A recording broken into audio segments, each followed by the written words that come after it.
Um, Good evening, everybody. If you can hear me, can you signify, please? Good evening, sir. Good evening, sir. All right, This is good Manasseh evening. responding from Ghana. Good evening, sir. We can hear you, sir. Good evening, good evening, everyone. Ron from Ghana. Good evening, good evening. Coming.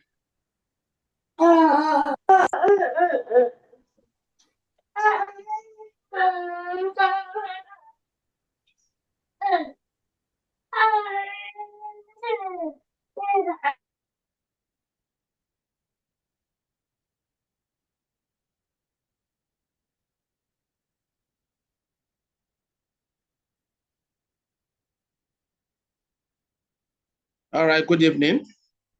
I want to welcome us to this training. It's a training that I've been planning to do for a long time. Okay, I'm happy that it's finally happening today, despite today has been a busy day for me, extremely busy day for me. And I hope you can all hear me clearly. If you can hear me, can you just raise your hand? I don't want us to omit our mic. So if you can hear me clearly, can you raise your hand? I want to be sure.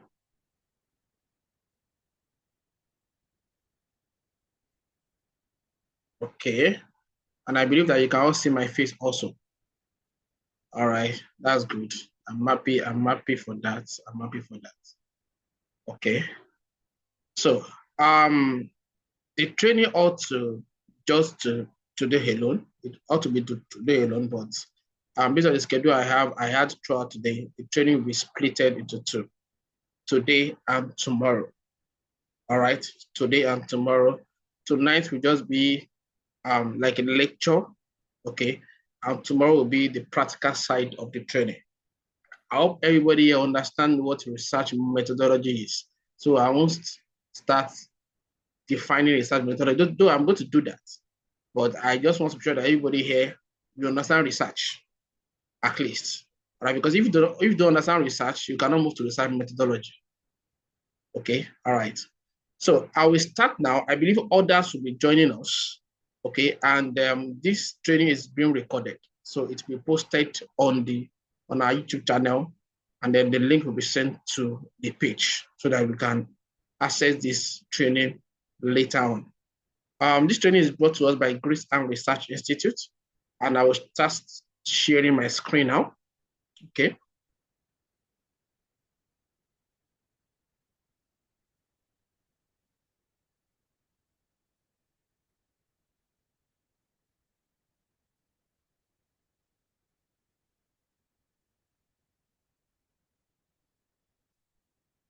So I believe you can all see my screen. So just like I said, this training is brought to us by Grace and Research Institute, and I am Adewoye David, all right, by name.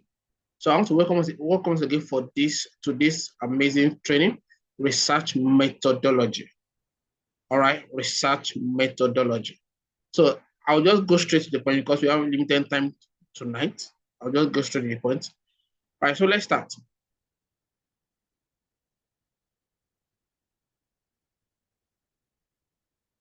So what is research methodology? Okay, this is for people that you are not sure what research methodology is. I have people chatting me up and asking me, please, what is this training all about? Okay, and I asked myself, if you don't understand research, you cannot understand research methodology. You see, research is divided into different sections. You understand? And project writing is one of them. Okay, project writing is one of them.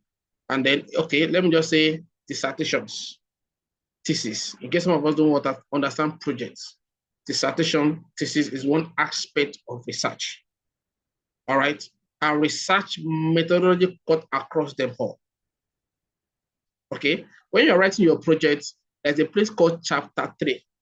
That's what we call methodology, though it's different for schools in Nigeria, in UK, in Ghana. We have different format of writing. Okay, your dissertations, but chapter 3 for most schools is called methodology, and is a key part of any dissertations, or is a key part for any research. So what is research methodology? That already refers to the systematic and scientific approach used to conduct research studies. It involves the selection of suitable methods and techniques to collect and analyze data with the aim of answering research questions or testing hypotheses. All right. Now, you cannot carry out a research without not telling us the method you want to use to carry out research. I hope you are following me. You cannot say that you want to carry out a research. You pick a topic, you want to do research, without not telling us how you want to carry it out. That is where research methodology comes in. It's a very pivotal subject in the research world. I've been taking research for close to 8 years now, and research methodology is always an issue. I mean, always an issue. Now, one of the reasons why I decided that I must do this training this week is because someone contacted me from UK recently, I think last week, and then he sent his topic to me. He said, please, sir, I'm having issue with this topic. Okay, can you help me out? He has written his proposals. You know, all these international students need to write the proposals, then you do your ethics. After the approval, then you go for what? For dissertations. So after looking at the topic, he said my supervisor asked me that I should use secondary data. Okay, that I should use secondary data. Then that means that it needs to tailor the proposal in the line of secondary data. Now, after looking at the topic, I told him, I said, this topic is not a secondary data topic. In fact, this topic is not even primary data. This topic is a qualitative research topic. After I finished explaining to him, he came to the same conclusion that this topic cannot fly with secondary data. Now, this is where research methodology comes in. Okay? If you understand what research methodology is and the components of research methodology, it will be easy for you to pick your topic, the right topic, select the right objective, carry out the right literature review. You understand? All those ones will be easy for you. But you know, most people, they don't understand research methodology and they will start writing from chapter 1, chapter 3. They will not go to chapter 3, they will now be having problem. Are you following me? That is why we need to understand research methodology. Why? How do you want to conduct this research? All right. How do you want to conduct this research? So let's go further. Benefit of research methodology. The first one is ensures objectivity. Research methodology helps to minimize bias and ensures that the research findings are objective. By using a systematic and scientific approach, researchers can reduce the influence of personal opinions and bias. You cannot bring your opinion into research. It is what you set out to do that you must do. You cannot pick objective and then get to research methodology and say, okay, this thing is not right. I will change research methodology. You can't do that. Your research methodology must go in line with your objective. Are you following me? If you are doing a qualitative research, there's a way your objective needs to look like. But there's a way your topic needs to look like. If you are dealing with primary data or secondary data research, there's a way your objective needs to look like. So research methodology gives you objectivity. So once I see your research methodology, I can say that this is how your research will look like. Are you following me? The second one is that it increases validity. A well-planned research methodology increases the validity of research findings. Validity refers to the extent to which the research findings accurately reflect the reality being studied. By using a robust research methodology, researchers can increase the validity of their findings. That's why you see people using mixed method research. Don't worry, we'll still get there, but I'm just trying to put everything together. Why? What is mixed method research? Now I'm jumping now because we are not yet there. Okay, but mixed method research is both a research using both qualitative and quantitative. And most masters and PhD students usually use that. Why? because they want the opinion of their respondents separately, and they still want the questionnaire they developed to answer the objective. So they put them together, okay, and produce something beautiful from their research. You can see, by using a robust research methodology, researchers can increase the validity of their findings. Okay, this part is very, very important, especially if you are publishing your work. They will check your research methodology. Are you using a methodology that will make your paper valid? All right. I was talking to somebody 2 days ago. Today is Monday. That was on Saturday. It was Saturday or Friday. I'm not sure. All right. The lady is not in Nigeria. Okay. I know. Yes, she's in which country is that? China. She's in China. And then she told me that in their school, they don't do primary data. She said if you do primary data, they will count that you are not serious. And I asked her why. She said they believe that you can formulate primary data from your house. You don't have to go out. So they don't even believe primary data. So what do they believe in? They believe in secondary data. They believe that secondary data is the data that everybody can check. You can't formulate it. It's online. If you can search very well, you can get it online. Are you following me? Why are they doing that? Validity of their findings. That is what the school is all about. They want to publish the papers of each student. So because of that, they develop a policy. Their students must be using secondary data to analyze their work. They don't want their students to sit in the house and start filling the questionnaire themselves. Validity of their findings. I hope you are following me. That's the second one. The third one is it enhances reliability. Research methodology helps to ensure the research findings are reliable. Reliability refers to the extent to which the research findings can be replicated. I hope you are following me. If you see journals online, why are you using those journals? Okay, let me say, how come those journals were published? It's because the methodology used by the person that published the journal was acceptable by the institute. That was why they published that work. If the methodology that you put in your work is not acceptable, it's not be published. I hope you are following me. By using a systematic and scientific approach, researchers can increase the accuracy of their findings. Number 4, facilitate generalizability. Research methodology helps to ensure that research findings can be generalized to other contexts and populations. By using a robust research methodology, researchers can increase the accuracy of their findings. I will increase my tempo now. Ensures accountability. Research methodology ensures accountability by providing a clear and transparent record of research process. All right, of research process. Under research methodology, you are going to talk to us about your population, okay, about your sample size. Are you following me? Data collection method, and a lot of things. Those process ensures accountability, that this is what I want to do. My respondents, they are 300, meaning that you are collecting data from 300. There's nothing like about 300 or 300, between 300 and 340 in under research methodology. You must be precise under your sample size. We'll still talk about all those practical aspects tomorrow. Today is just lectures. All right, you must be precise when you are dealing with some methodology.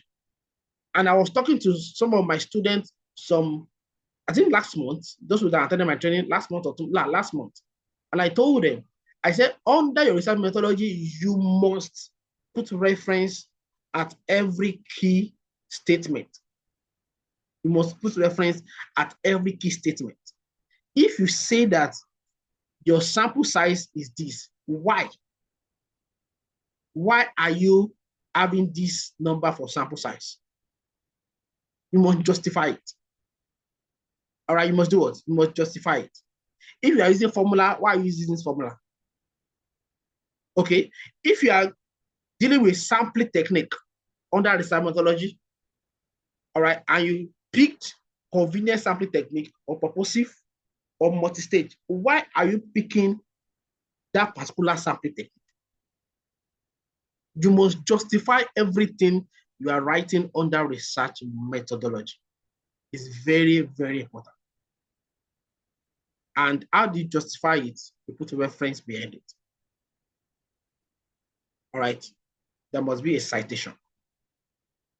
So that ensures accountability. The number 6 is what? Promote replicability. Research methodology promote replicability by providing a clear and detailed description of the research methods. This helps to ensure that other researchers can replicate the study and verify the findings. You know, this is where gap in literature comes in. Research methodology can help you locate gap in literature. All right. You are dealing with a topic that most people in the world have been using qualitative analysis for that topic. Now, you want to do this, embark on this, not the same topic, but something very close. You can use mixed method. That's a gap in literature. Mixed method. Are you following me? It promotes replicability. Now, importance of research methodology to master's and PhD research. Now, this is where the knowledge comes in. Master's and PhD research. Most people that comes to me and they have issue with it are they're actually master's and PhD students. All right, they're actually master's and PhD students. A well-planned research methodology ensures that research findings are valid and reliable. This is critical for master and PhD research, as the findings must be able to withstand scrutiny and contribute to the existing body of research. It's very important. Number 2, demonstrate expertise and competence. A good research methodology demonstrates the researcher's expertise and competence in their field. It shows that they have a thorough understanding of research topic, the relevant literature, and appropriate research method. You know, I told us that research methodology is linked to what? Research topic. There's a link between the topic that you are selecting and the method you want to use for the research. There's a link. In fact, I tell people when I'm doing training and I say topic selection, I tell them you must envision the method of analysis that you want to use. You understand? You must envision it. You must also envision how you want to collect your data. That's the part of research methodology, data collection. All right. You must also envision the people that you want to use for your research. You must envision them so that you don't just pick a topic and then you've written a complete chapter 1 and chapter 2, and you get to research methodology. You are having problem. Are you following me? You're having problem. And problem starts from population, sample size. All right. You just already find out that the people that you thought you are going to use for your research, you can't find them. They are very difficult to locate. You know, I was dealing with a PhD work in US, and then we started the work last year, February. Are you with me? That's February. I'm actually use his work as a practical for our practical sessions tomorrow. It's a very good work. Okay. And then he told me that he's going to use his school in US as his population. All right, to collect his data, the school in US. And I asked him, I said, from my knowledge in the research world, in writing proposals, master's, PhD, for international students, this might be difficult for you. He said, no. He said, you know what? I work in this school. I'm doing this. It's very easy for me. I said, okay, all right, let's continue. So you wrote chapter 1, chapter 3. Now, go and collect data. It's not getting approval. For like 8 months, no approval to collect data in that school. Now he came back. He said, sir, you said this. I said, yeah, I said it. They don't usually give approval for physical data collection for Nigerians at the international level. Is that you use Google form or you embark on secondary data or you say you are going to collect your data in Nigeria. But for you to collect the clearance form, to go physical, to go and collect data over there in any organizations over there, is going to be a serious problem. Are you following me? So he came back, he said, okay, let's locate a school in Nigeria that we can use. Now, when we are doing that, his time has been wasted. Are you following me? We have to change some things in a study because we are now changing school, changing population, changing a lot of things. Because he did not understand research methodology as it pertains to where he is in US. Are you following me? So it's very, very important. Number 2, demonstrate expertise and competence. It's very, very important. Number 3, it enhances credibility and trustworthiness. A robust research methodology enhances credibility and trustworthiness of the research findings. This is critical for master's and PhD research, as the findings must be able to inform policy, practice, or future research. Number 4, support. Okay, a good research methodology supports the generalization and the of research findings. This is critical for master and PhD research, as the findings must be able to be applied to other contexts and populations. Okay, facilitate critical evaluation and peer review. This is people that want to publish journals. A well-planned research methodology facilitates critical evaluation and peer review. It provides a clear and transparent record of the research process, which enables reviewers to evaluate the quality and validity of the research findings. Let me tell you something. Your research findings will be looked from the direction of 1, your topic, your aim. 2, your objectives. Your findings, do they answer your objective?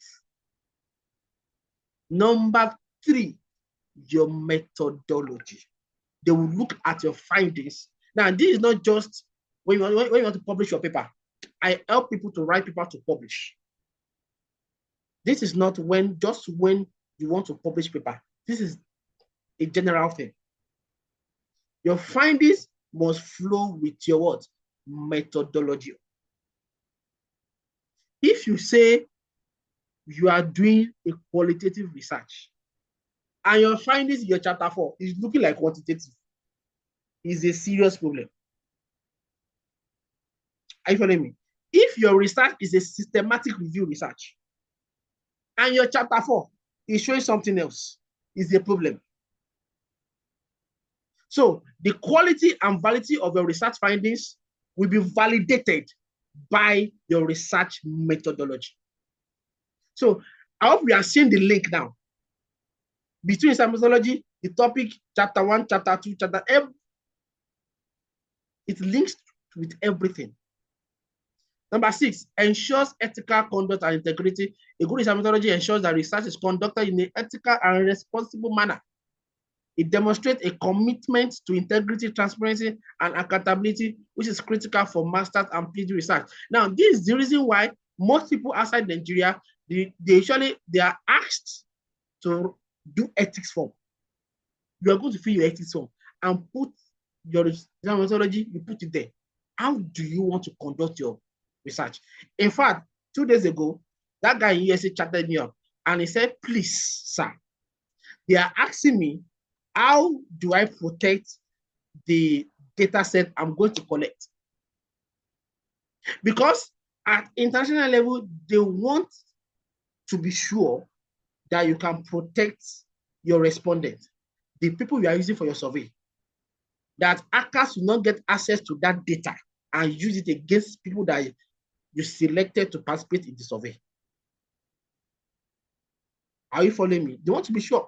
That's what research methodology comes in. All right, that's how it comes in. Ensures ethical conduct and integrity. I hope you've gotten a lot of things from what I've been sharing with us so far.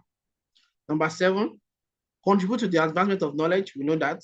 All right, that's where gap ratio comes in. I've talked about that. Number 8, demonstrate originality and independence. All right. It's almost the same thing. It's almost the same thing. So now, types of research methodologies. This is very important. Listen to this. It's very important. We are going to demonstrate this tomorrow in our practical sessions tomorrow. So this is very important. Quantitative research methodology is the first type of research. Quantitative research methodology is the first type of research. Involves the collection and analysis of numerical data. Now, qualitative is divided into two. We have primary, we have secondary. Now, what are primary data research? Primary data research are research that you are just embarking on data collection, either by experimental, all right, those are medical doctors, chemistry student researchers, people that goes to lab. You are just collecting your data. You are just carrying out your experiment to collect your data. That is quantitative research. Or you are using a questionnaire. You design a questionnaire. You want to, there's a way you design questionnaire. All right. Questionnaire design is a training on itself, a very pivotal training on research. How do you design your instrument for data collection? Is a very deep course that I take in my training. Very deep. Because I've faced research before from PhD students that the questionnaire cannot answer the objective. Meaning that you can't write chapter 4. And she has collected data. Now the data set cannot, you can analyze the data and do something, but the analysis will not answer the objective. Now, what's the reason? She just went to go and do just any type of questionnaire. So there's a process of designing a questionnaire, and that's just a digression. Okay, so that's quantitative research. The second part of quantitative research is what is the secondary data research. The secondary data research. Now, that type of research, their data set is already online. So you just go and extract those data out. You understand? It's very straightforward, but it can be very, very tricky. If the topic you select, the data set is not easy to get online. It can be a problem. All right, so that's quantitative research methodology.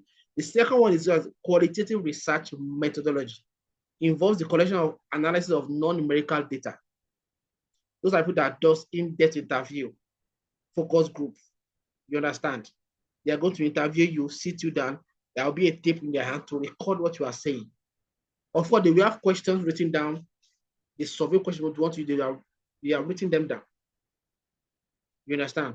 But it's not like a real questionnaire. It's not a closed-ended questionnaire.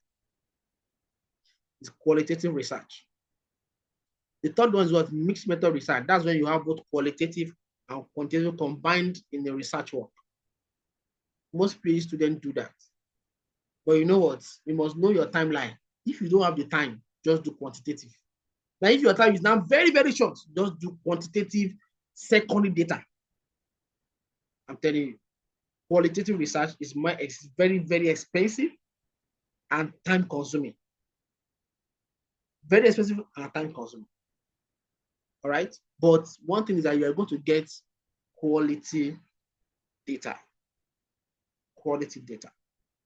So these are the 3 types of research methodologies. So when you are starting out from your topic, you must envision this research.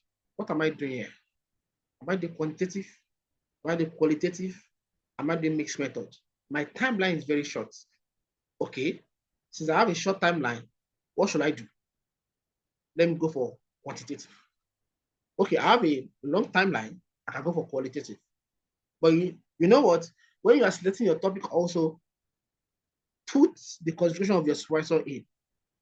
So supervisor, they don't like some type of research. All right.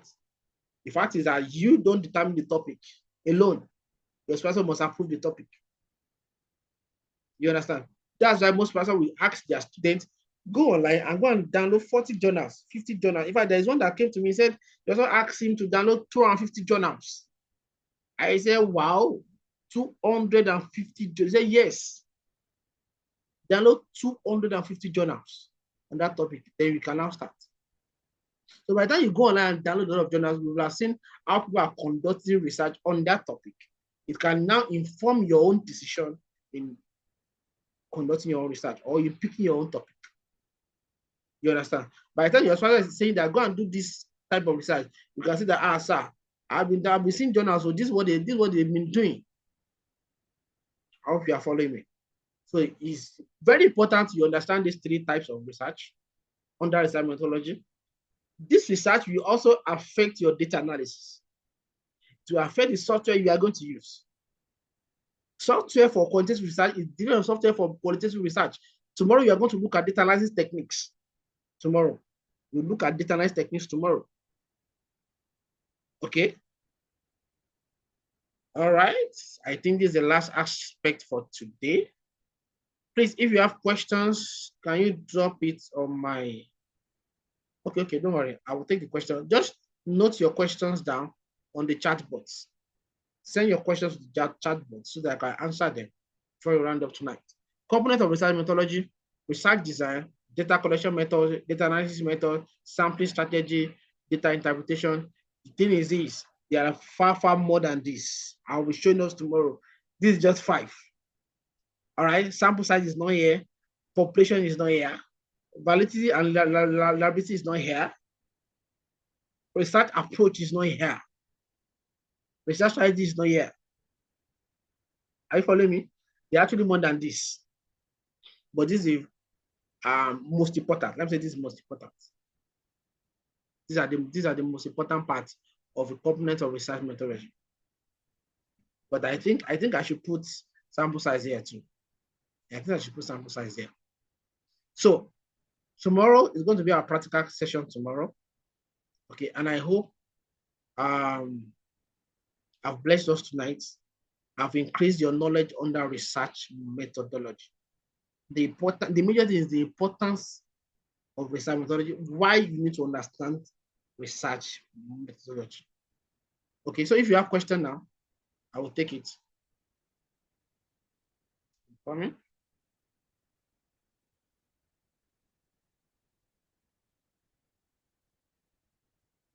Do you have questions?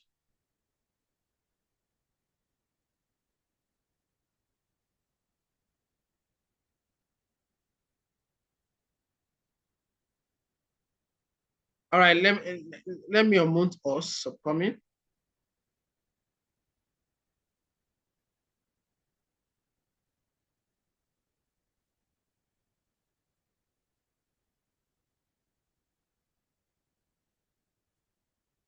I'm coming out to unmute us.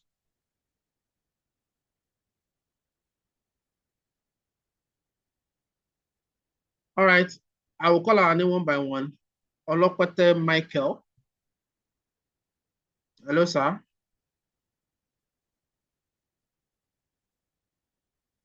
Hello.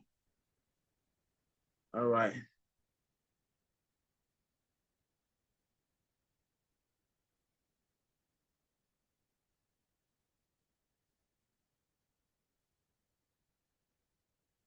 Okay, some people are dropping some questions. Let me just go through them. Coming.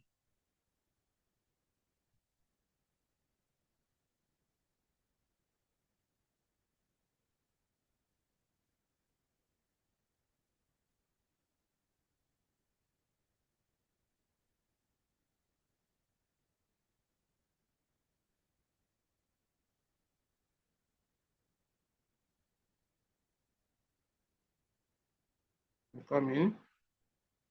This question are very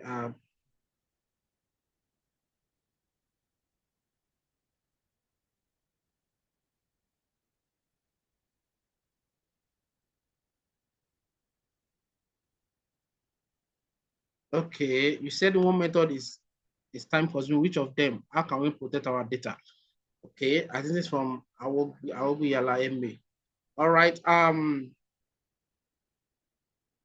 I think I've answered this question. Qualitative research is more time consuming. All right, I'm telling you, time consuming. All right, Mr. Toso, I will call you, sir. Okay, and then how can you protect your data? Okay, now if you want to protect your data, you should make sure that your data is in Excel. All right, make sure it's in Excel, and then you can lock it, that nobody can access it except you give anybody that want to access it the password. Are you following me? You can lock the data up in Excel, and then you can password it. Nobody can access it except through you. That's one way you can actually protect your data. Hello, sir. Can you hear me, sir, Mr. Tosin? I can see your hand up. Okay.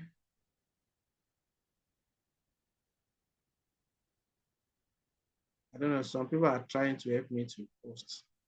Secondly, how do I get a sample size of population of 14302? And I don't understand this is your question. Please chat me up. Chat me up. I don't understand this is your question.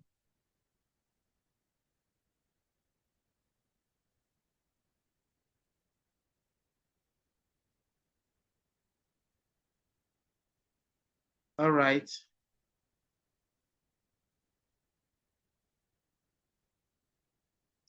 Please, if you have any question, please just chat me up, because these comments are too much for me. Okay, somebody is saying, good evening, sir. I have two questions. My question is about the type. How do I combine both quantitative and focus group? Okay. And focus group. Or let me say, it depends on your objectives. Anybody that wants to do a mixed method research must have objectives for qualitative and quantitative. Let me give an example where I can demonstrate this tomorrow at the practical sessions tomorrow.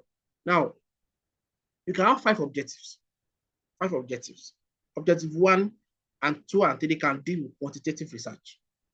So when you have examine, identify, evaluate, determinant of this or that, those are quantitative objective. Quantitative research objectives. Now, the objective 4 and 5 can now be explore. Explore this. You understand? Now, you can now use focus group for those 2 objectives. So under your methodology, you describe them, you break them down. The objective 1, 2, 3, you are going to use quantitative research. You're going to use questionnaire for them. Objective 4 and 5, you are going to use focus group. Okay, you're going to use qualitative data collection for them. Are you following me? Now, of course, there are some people that they use both quantitative and qualitative for the same objective. Yes, the qualitative will just buttress the quantitative. It's just that under your research methodology, you have to state the process very well. And that's where we have data collection method or data collection techniques under research methodology. You can have like 2 or 3 paragraphs. The first paragraph, you can explain that you want to use quantitative or use the questionnaire to collect data for so. And then the next paragraph, you can now explain you want to use in-depth interview or focus group to collect. Now, the thing is, it means you're going to have 2 different sample size. You can't use the same sample size for quantitative and also for qualitative. You cannot. Qualitative is very, very time consuming. So you can see people all doing 3, 4, 5, maximum 10 or 12 respondents for qualitative. It's very time consuming. All right. For focus group, you can say 4 groups. 3 or 4 in a group. You are doing 4 groups. So under your sample size, you will tell us the sample size for quantitative and tell us the sample size for qualitative. You must state both under your research methodology. Research methodology is very important. It's how you want to conduct your research. So if you are using qualitative research, qualitative data collection and quantitative, then you must state it under your research methodology, especially under your data analysis, data collection technique. I hope I've answered your question. Okay.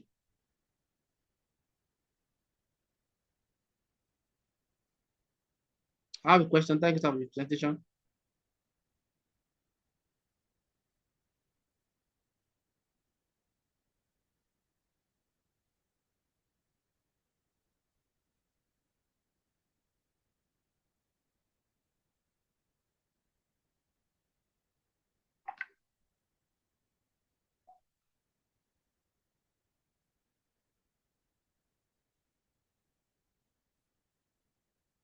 You mentioned that thesis or dissertation is one type of research. Please mention others.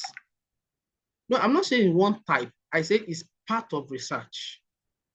I didn't say it's one type. Okay. There's only like types of research. Okay. I'm just saying that is a part of research. All right. Under research, we have project writing, we have data analysis. Those are the two types. Or don't put types in my mouth. Two different parts of research: writing and data analysis. Of course, they enter each other.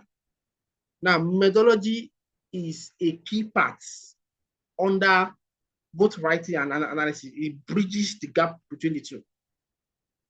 The methodology. Are you following me? All right, thank you. Of course, we now have different type of project writing, or different type of dissertations. As I say, we have quality, we have quantitative, we have experimental, we have systematic. All right, there are a lot of different types of, you understand, of dissertations, of thesis that you can write. How does ACAS influence e-data collection? Of course, anything that is online, ACAS can influence it. So I'm not an ACA, so I don't know.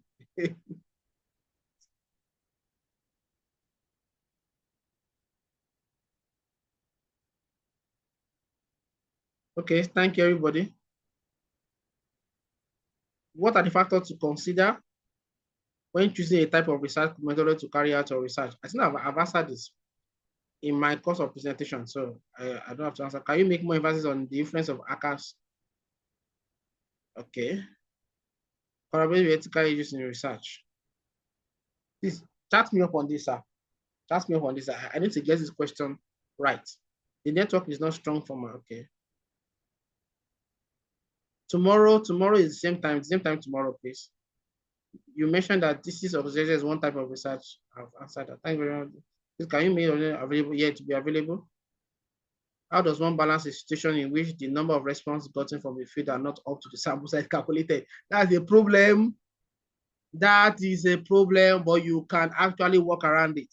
There's a section under the beginning part of your chapter 4, which is your data analysis. All right. Questionnaire given out, questionnaire received. There's a section like that. Questionnaire given out, questionnaire received. So you draw a table, or you just mention it at the introduction section of your chapter 4. That's no question were given out. So were retrieved. And you should give a reason for that. All right. Give a reason for that. So that's the only way you can address this. Okay, that's the only way you can address this. So why is it that they did not give approval to Nigerian students to collect physical data here? They don't trust us. They don't trust us. That's why they don't usually give us approval for physical data collection. Not just in US, it's general. In Canada, in Dubai, in UK, don't trust us. Yeah. Once you say you are a Nigerian, it's difficult for you to get approval to collect data physically. Or let me say, to collect data in an organization. Now, some people come to me that they still want to collect their data physically. So I tell them, pick a topic that will not involve you going to organizations.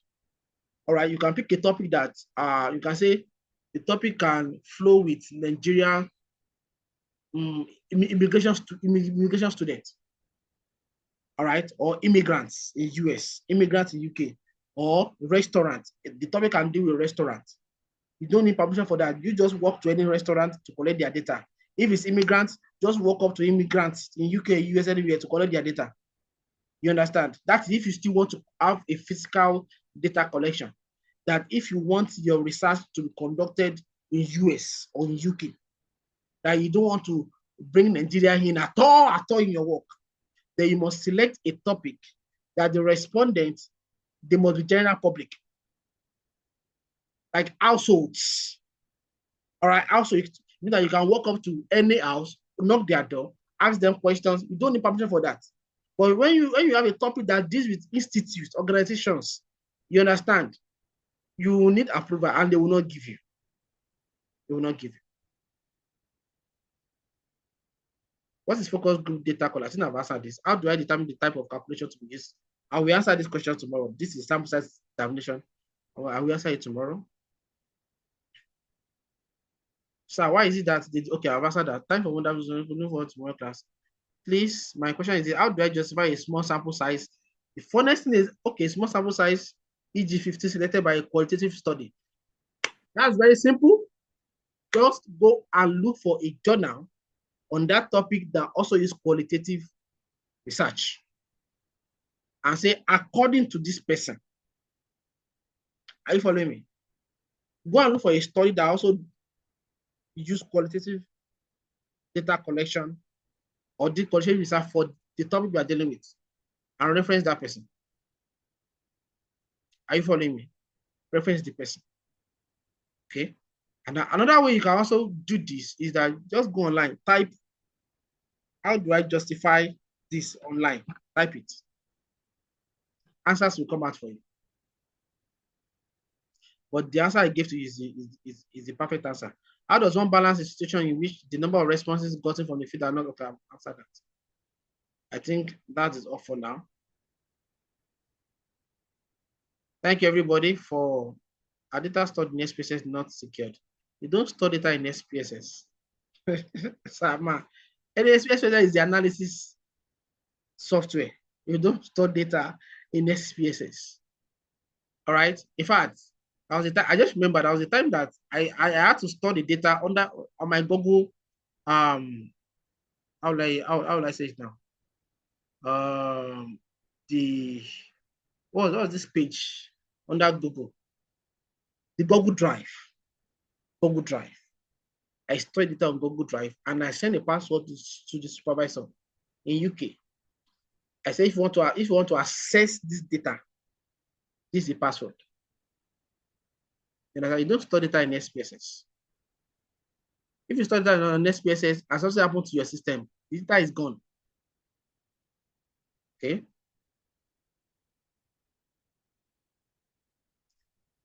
All right, this is the last question. How many pages should research methodology be? Well, for a master research, should be around 7 pages thereabouts. Maybe 5 to 7 pages. Now, depending on, is it international? Depending on your school. You understand? It's a very, chapter 3 is a very tricky place. Very, very tricky. For a PhD, it should be around maybe 10 to 12 pages. Okay. All right, thank you, everybody.